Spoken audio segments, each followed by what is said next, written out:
Hello, I'm Steve Lusk with the Red Bank Church of Christ in Chattanooga, Tennessee, and I am here to share with you today the 13th and final lesson in part 1 of our study in the book of Acts. Disciples in Action is what we're calling this, and today's lesson is from Acts chapter 14. We'll finish the first half of the book today, and the theme of this is that a door has been opened to the Gentiles. And joining me today is Andy Jean. Andy's joined us before. He's an excellent teacher. Andy, glad to have you. Thank you for joining us this morning. Good morning. Happy Sunday to you. Yes. Well, let's just jump right in here. This is not a particularly long chapter, but there are some details. And Andy and I were just talking a moment ago about how it's easy to kind of get bogged down in some of the geography of this and get confused about some of the cities. And I think that's worth studying, but we don't really have time to go into detail with all that right now. But I would encourage you to get out a Bible atlas, a map of some kind, and look at the geography and just kind of notice, because we can easily say, well, Paul and Barnabas went from one city to the next, and we can think about the way we travel today and how simple that must have been, but it really wasn't simple. This was an arduous journey, and chapter 14 kind of concludes their first missionary tour before they wind up back at Antioch. So let's just go to some of the review here, if I can make this work. Okay, so on this first missionary journey, Barnabas and Saul, and that's how they were first called, that sort of changes on this journey to Paul and Barnabas. They sailed to the island of Cyprus, and that's where Barnabas was from. And they preached in the eastern end of the island in Salamis, and then on the western end of the island in Paphos. And then they sailed on to the mainland, Asia Minor, to Perga. And John Mark had been with them, but John Mark leaves them when they start into the somewhat treacherous journey of going into Asia Minor. And then they traveled on to across the Taurus Mountains to Antioch of Pisidia, not Antioch of Syria they'd come from, but Antioch of Pisidia. And then they were rejected there, and that's when we talked about this last week, they all symbolically shook the dust off their feet as they left. And then they move on to Iconium, where Acts chapter 14 opens, where they go from Iconium to Lystra and Derbe, and then they return back to eventually Antioch of Syria. So that's kind of where we are. Chapter 14 opens with Paul and Barnabas at Iconium. And there's some interesting things here in this section of the reading. And by the way, Andy, we mention this all the time. We don't have time to cover every little detail in this. We do encourage you, however, if you're watching, if you're listening, to pause the video, read this text carefully. Feel free to delve deeply into it, even if there's some things that we miss, and explore those and study them and look at them more closely, right? We're not trying to say that some of this isn't important. It's just not our emphasis for this series of lessons. And Andy, our emphasis is twofold for this series of lessons. Number one, how did the early disciples, the first century Christians, carry out the Great Commission? And that leads us to the second part of our emphasis, right, Andy? Which is what? It's just how do modern day Christians carry this out in our current culture, which is equally is probably hostile and diverse. And I think we can make tons of application there, particularly when we're looking at all of these cities, the great diversity that Paul encountered. And so that's our number two, maybe number one question. Right. Because obviously we don't want to just look at this for information. We want to look at this for transformation. How does this motivate, challenge, encourage us, and maybe even equip us to make disciples in our world? So that's why we really want to emphasize certain aspects of this study. So Paul and Barnabas, they go, as usual, the text says, into the Jewish synagogue. And why did they do that, Andy? Why did they go to the Jewish synagogue as usual? What would they have found there? They would have found people that were like them, and we know that the gospel was going to go to the Jews first. And I think they were systematic. It says as usual. So there was a plan, and I think we'll see the plan kind of circle back around as they teach, they baptize, they move on, and then they're going to come back and edify and exhort. But yeah, so they started in the synagogue. Right, and that's because there was going to be as it were, a captive audience, Mm-hmm. people who were interested in things of God, and they could use those Old Testament scriptures that were studied in the synagogues to prove that Jesus was the Christ. And so the text says that they spoke so effectively that a great number of Jews and even Greeks believed. But then there's this but, and it seems it always comes up wherever they go, that in spite of the fact that there were a number of people who understood, who believed and obeyed the gospel, there always seemed to be those who opposed them. Jews who refused to believe stirred up other Gentiles, and I like this phrase, they poisoned their minds against the brothers. That, it's easy for our minds to get poisoned by things that seem to be true, but really aren't true. Things that seem to be appealing, but really aren't for the best. So Paul and Barnabas, in spite of this, spent considerable time there. They spoke boldly for the Lord, and that's another key idea in this whole missionary journey, the boldness and the courage with which they spoke. They confirmed the message of his grace by enabling them to perform signs and wonders. So they were able to confirm the word by the miracles that they were doing. And then there's this division. People of the city were divided. Some sided with Jews, others with Paul and Barnabas. And then there's this plot afoot among the Gentiles and Jews. There's this scheme to try to mistreat them and stone them.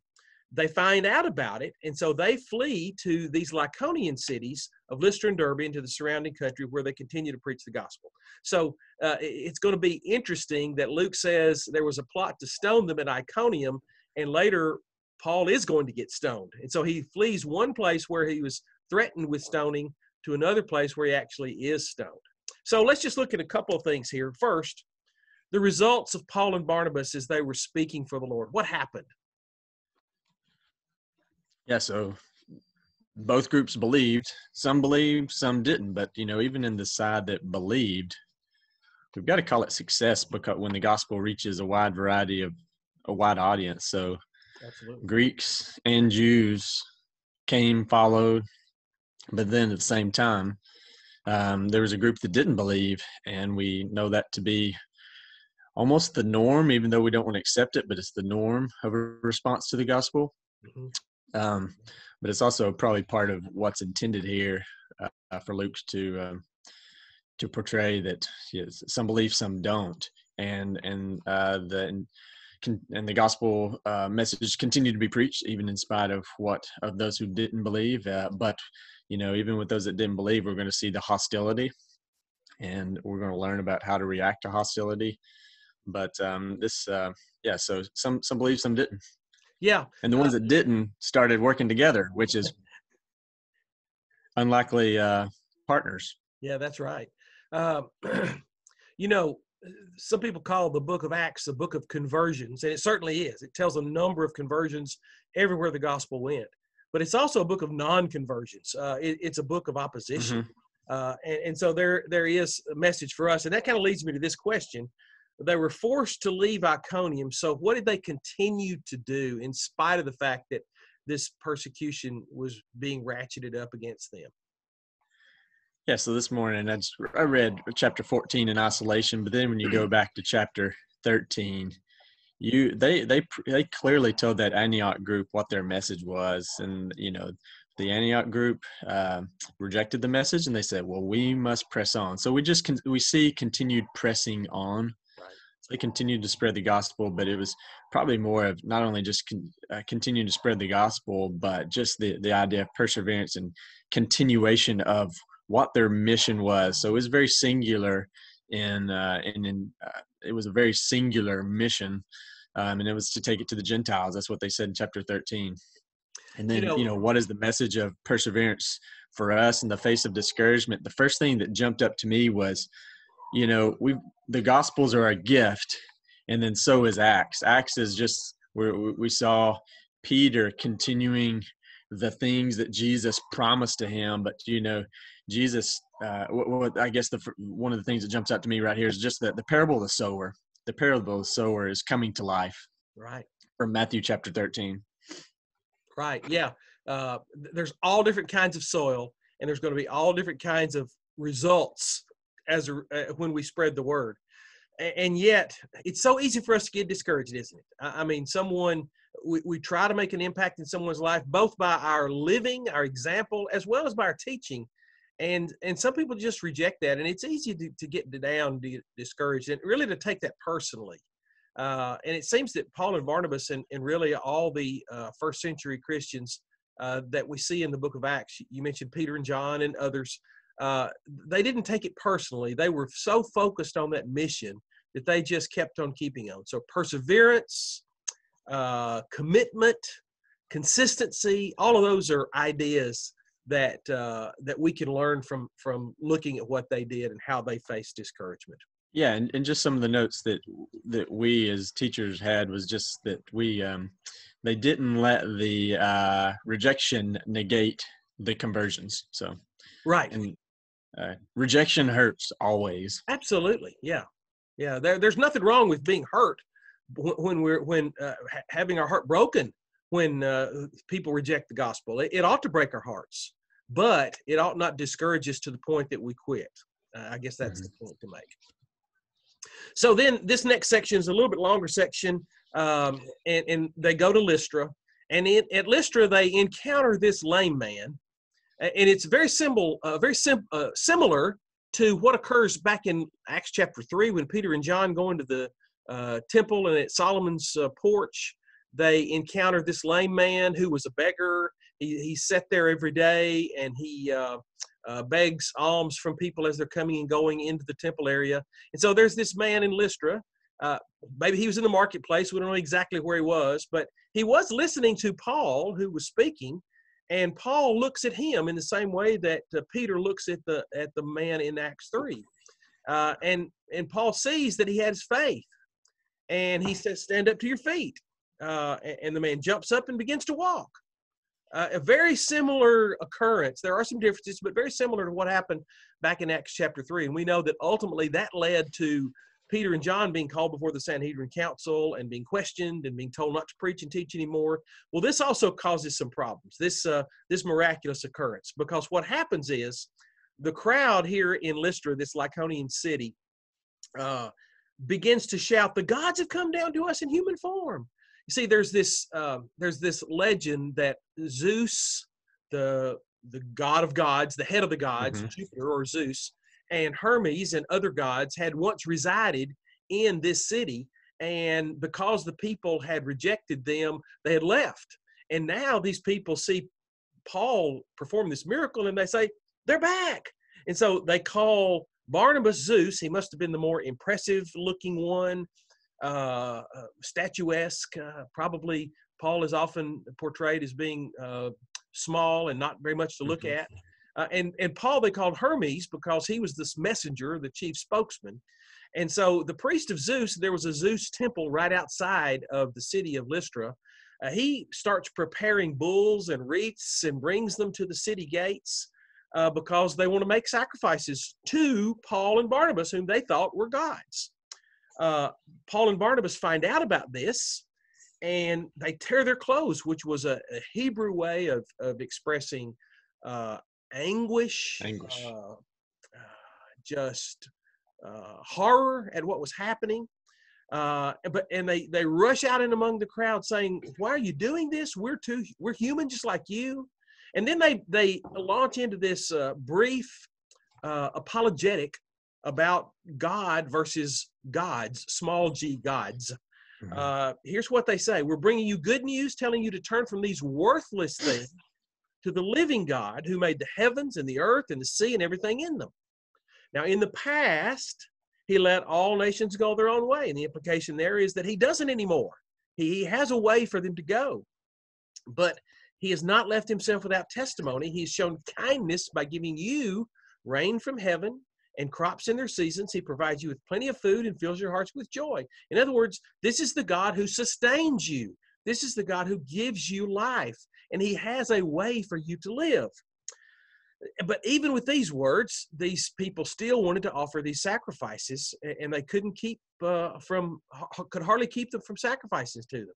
So the Jews come from Antioch and Iconium, two places where they'd been, where they had opposition, and they win the crowd over. And then this crowd stones Paul. Remember, he left Iconium because of the threat of stoning. But this mob action, they take Paul and they stone him and drag him outside the city, thinking he was dead. The disciples then, where were they while he was being stoned? I don't know. Maybe they flee. But they then gather around him. He gets back up and he goes back into the city and then stays overnight, apparently, and he and Barnabas leave for Derbe. So a lot happening there. But what caused the citizens of Lystra to want to worship Barnabas and Paul? Yeah, and simple, if we were just answering the question, it was the healing. At some level for those folks, it was the power display. Yeah, and really, if you think about it. But Luke tells us clearly that was just Luke was saying that was just more of a power display. Right. And the power display wasn't the message itself. And so, but their reaction was anguish, but it wasn't just anguish on misunderstanding. It was a misplaced worship. And, our number two question was, how do we apply this? Like, misplaced worship causes anguish to God. Right. Yes, superstition, mythology, false teaching, this paganism is ultimately what caused these citizens to want to worship Barnabas and Paul, even though there was this display of power, whereas the power was intended to prove that what they were saying was true. And it even goes back to the time of Jesus. If you'll remember, Jesus performed miracles, and those who opposed him, they couldn't deny his miracles, but what they did was they attributed these miracles to another power, in Jesus' case, to the power of Beelzebub. Here, they attributed the miracles of Barnabas and Paul to the power of these mythological figures. And as you point out, Paul says, no, this should not be the case at all. The power's not in us. The power's in the real God. And you're right. When we misplace, whether it be traditions or teaching that we have always heard, or whether it be things that our family has always thought or taught, whatever it is, when we're confronted with the truth, we don't need to hold on to those teachings of the past that may have been erroneous in nature. And that's a great lesson for us. And can I jump in for a second, Yeah, Steve? go ahead, yeah. Well, I mean, we just said it was the power. It was clearly the power that won them over, but you use the word an apologetics lesson, and you're like, there's no apologetics lessons in here. It's only 2 verses. There is an apologetics lesson. They took a power display and pointed them back towards a power display, which is verse 17. He says, you saw this, but he hasn't left you without testimony in his creation. So I don't know, man, I have a soapbox these days about what we're told about how things began, but creation is the beginning of the gospel. Absolutely. And Genesis 1 through 11 is so important to understand, and just look at so many discussions of Peter and Paul and declarations of the gospel, and they start with creation. Yes, and in fact, a little bit later, and when we get into Acts part 2, the second half of the book of Acts, we get over to chapter 17, we're going to see a more detailed apologetic lesson along these same lines in an entirely different setting. More of a philosophical, thoughtful type of setting. This is almost a mob reaction type of setting. So we definitely need to proclaim the existence of God and prove the existence of God by the things that he has done, the evidence that he has left for us. So that's a very good point, Andy. And then we don't know, does Paul die from this stoning? They dragged him out of the city and thinking he was dead. Is the implication there that they just thought he was dead, but he really wasn't dead? Or was he resurrected from the dead here? It's not really clear what the case is. Was he playing possum? Did he remember when Stephen was stoned and the pain that he went through? And so when those first few rocks hit him, though they might have been painful, he may have feigned death, and though it thought he was dead, and they dragged him out of the city, and then he gets up and walks back in. I don't know, but why do you think that Paul was spared from death on this occasion? Some could point to poor execution, because you could probably check that if somebody's dead or not. Sure. But I just think God's faithful to what he said. So when he called Paul, he told him what his job was going to be. And so I go with number 2, God's grace, and just making sure that this message was declared to the Gentiles, and even if it had stopped, it would have continued somehow. But we clearly see that God was committed to using Paul, that person that was converted on the road to Damascus. And so, that's 2 options. Yeah, basically God wasn't finished with him yet. Paul still had work to do. And when we survive, I think there's a lesson here for us. When we survive some traumatic event or some disease or whatever, we ought to ask ourselves the question, why am I still here? Maybe God has something for me. Maybe there's a purpose for me. And God gives us multiple opportunities, doesn't he, to carry out his will. And I just think the fact is that God had a mission for Paul, and he had not completed that mission yet, and Paul was committed to carrying out that mission. And so whether it was by playing possum or whether it was by some miraculous means, whatever the case is, Paul was spared from death in order to continue to carry out this mission. Well, the last section here then, these last 7 or 8 verses, they preached the gospel in that city and won a large number of disciples. They go to Derbe and they win disciples, winning souls. That's the Proverbs writer says, he that winneth souls is wise. They continue to use their opportunities to win souls to Jesus. And then they return, think about this, they return to Lystra, Iconium, and Antioch, strengthening the disciples and encouraging them to remain true to the faith, saying, we must go through many hardships to enter the kingdom of God. Now, we're going to talk about that in just a second, but just hang on to that. And then Paul and Barnabas appointed elders in each church with prayer and fasting, committing them to the Lord in whom they'd put their trust. They go through Pisidia, they come into Pamphylia, and when they preached the word in Perga, they went down to Italia. From Italia, they sailed back to Antioch. Italia was a seaport town. They sailed back to Antioch of Syria, where they'd been committed to the grace of God for the work that they had now completed. This is where they started before they sailed to the island of Cyprus. On arriving there, they gathered the church together, reported all that God had done through them and how he had opened a door of faith to the Gentiles. And they stayed there a long time with the disciples. So a couple of things here. Disciples were won to Jesus in Derbe, Lystra, Iconium, and Antioch of Pisidia in spite of trouble and persecution, opposition. In light of these troubles, why in the world did Paul and Barnabas return to these cities? I mean, he's stoned and left for dead in one. He's threatened with stoning in another. He's completely rejected in others as well. Why would they go back? The Great Commission was first go baptize, that suggests conversion, and it says go baptize and teach. Wow. And so I think we're seeing we saw that they evangelized, and there was a need to return to teach more. But then also you think of just organizational strategy, like sustainability is a word we just continue to use these days, and so it was to let them know the message, help them hold on to the message, and then help the message stay sustainable where they are, because obviously they were out to get Paul, and it just wasn't reasonable for all of for the 12 disciples, or excuse me, the 12 apostles to just be the main ones. So we had to create other main ones, and there's a sustainability that Jesus even talked about in some of his messages, and maybe we could talk about that in just a second. Sure. Yeah, it's they were basically carrying out the Great Commission by going back. As you point out, yes, they went. Yes, they made disciples. They baptized. But yes, they needed to continue to teach, which is sadly a part that we often leave out.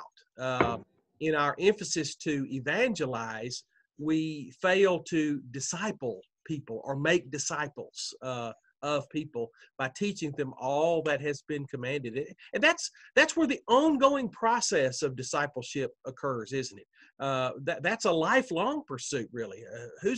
Who doesn't need to continue to study and grow and learn in order to understand all that the good Lord wants us to know? So a couple of things here. Why do you think it was important for Paul and Barnabas to, appoint elders in each church? And let me just pause right there. Why was it important? And you kind of hinted at this earlier, but why was it important for elders to be appointed in each church? Yeah, I mean, part of Jesus' sustainability process was he come. Then at the very end of his life, he said, "Hey, it's actually better I go away." And I was like, "Well, why is it better you go away? You're the man." Yeah. And he says, "Because I'm going to send my Spirit." And then, we see part of even Jesus' sustainability strategy is to get these apostles who had ability to confirm. And part of even some of the things that they used to confirm, we know weren't going to be eternal, or they weren't going to last forever. But that was to build things up so that it can become sustainable through elders, elders, shepherds, the local church. And you're like, well, how does that stay sustainable? And that's through the continuation of the eternal Holy Spirit, but then the infallibility of the inerrant Word. That's what stays. And so some people use the term the insanity of God, and the insanity of God is the leader goes away, he's not there, and he uses pretty fallible people to continue something that's very powerful. Yeah. Notice these elders were appointed with prayer and fasting, so this was a spiritual process. Again.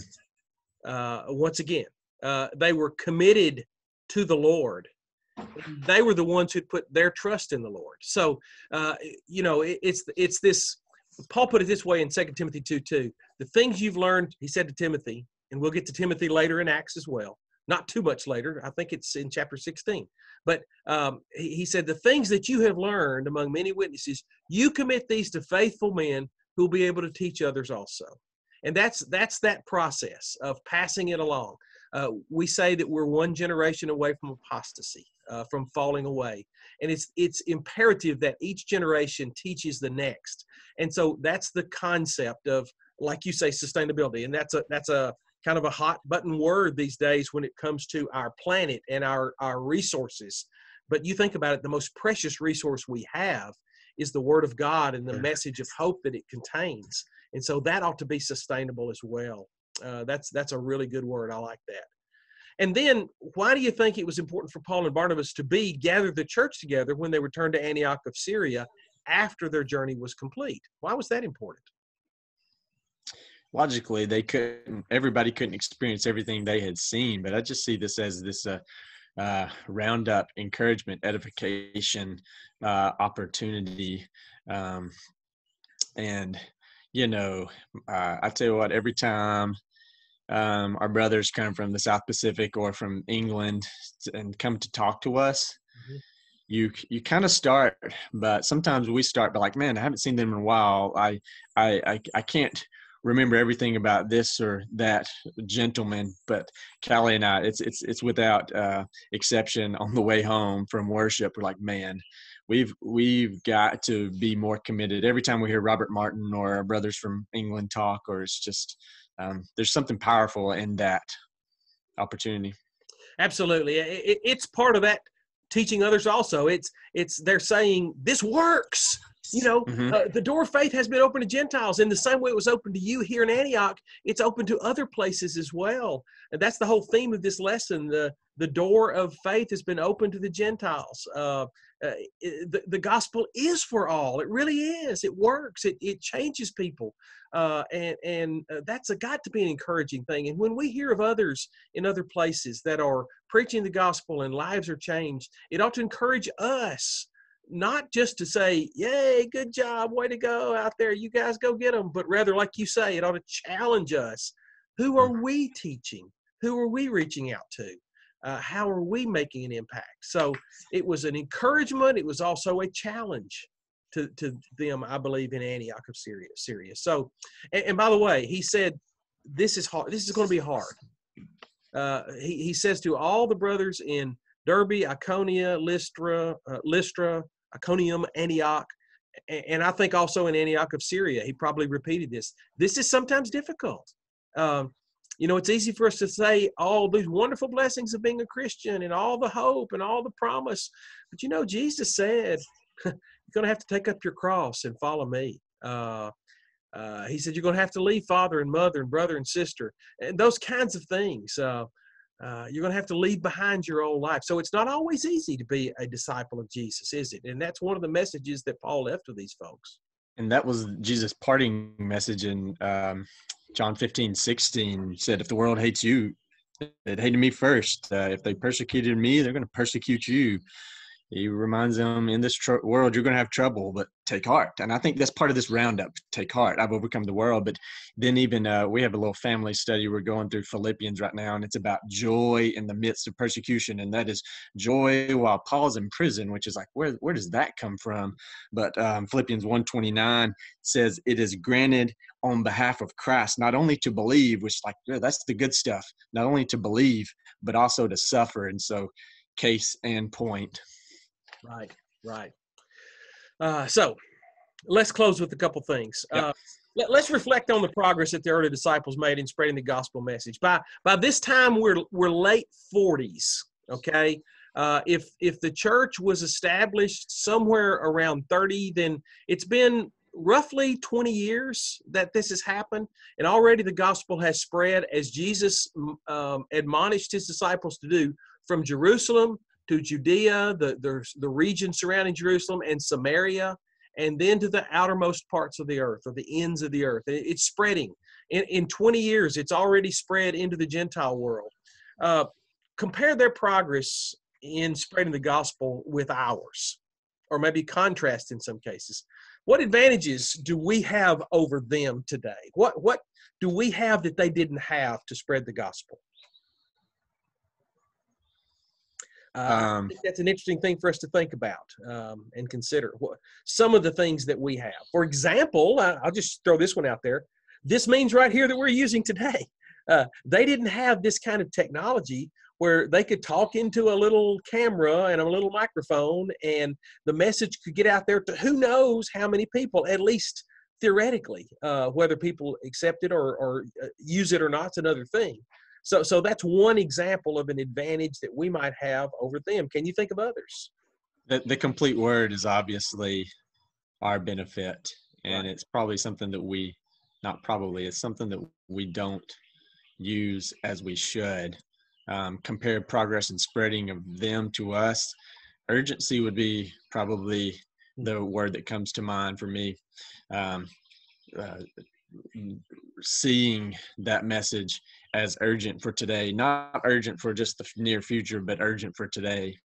And maybe that's an advantage they had over us, is just no concept of this was a short time frame, and they're moving fast. And we know that's the same thing that's demanded of us, is to move quick. Right.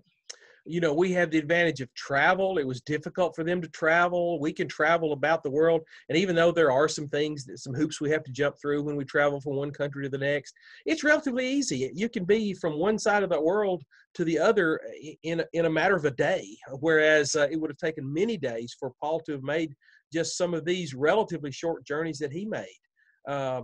So travel is an advantage we have. Technology, media. We have so many different forms of media. Even the written word is so readily available, and the way to write down the message and spread it to others. I've seen with my own eyes in the South Pacific Bible tracts, gospel tracts that outline the plan of salvation, God's plan of saving man, that were distributed to people in the 1970s, 40 years ago, that they were still using today or in recent years, some 20, 30, 40 years later. So the written word, and of course they had scrolls, and scrolls were sort of the domain of the rich. They were very costly to produce and not widely available. So, we have some advantages that they don't, and yet, in spite of the disadvantages that they had, man, they really were committed to taking this gospel to the world. It's just a challenge for us to think about. How do we use all of our resources? to spread this message. And then just this closing question, the whole idea of elders appointed in the early church, and just think about how do church leaders, and that includes elders, includes others as well. There are many ways that we can lead. How do church leaders impact the spread of the gospel today? Later in the epistles, it's told that the church leaders, the shepherds, weren't the do everythingers; they were the equippers, and so church leaders do impact the spread of the gospel by how they equip the flock, and they're not responsible for all of it. They're responsible for equipping the sheep, and so. We're not going to have the apostles did not, the apostles who spent time with Jesus, they weren't intended to endure. It was intended that leaders like shepherds that Paul and Barnabas appointed were supposed to then continue this tree that continues to spread out and down from 1 to 12 to millions. Right. And, even think about the whole idea of an example of influence. Paul was not an elder in the church. He was an apostle of the Lord. But yet when he says, we must through many hardships enter the kingdom of God. Well, he didn't just talk that. He lived that, didn't he? Mm-hmm. And the people knew that. And so the influence of a leader is so powerful. Yes, leaders equip and encourage and empower people. But one of the ways they do that is through their example. Mm-hmm. It's through their teaching. It's through their admonishing. It's through their shepherding in the case of elders. But we all ought to be setting an example. And, as and this is a passage that's often taken out of context, and I guess I'm taking it out of context a little bit here to say the Old Testament prophecy, a little child shall lead them. Sometimes even our children can be leaders in the way that they reach out to their friends and put us to shame. And so the influence or the example of taking the gospel to others is so very powerful. And we ought to be encouraged by those that do that and challenged to do the same. Well, let's close this out just with this reminder. How did the first century disciples carry out the Great Commission that Jesus left with them? The book of Acts details that. It gives us all the information. But then the application that we're trying to make is how are we as 21st century disciples, Christians, to carry out this Great Commission that Jesus and these disciples have left with us? And that's the challenge that is before us.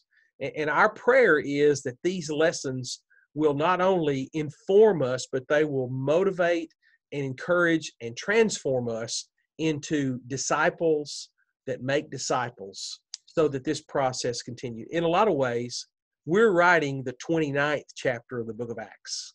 Mm-hmm.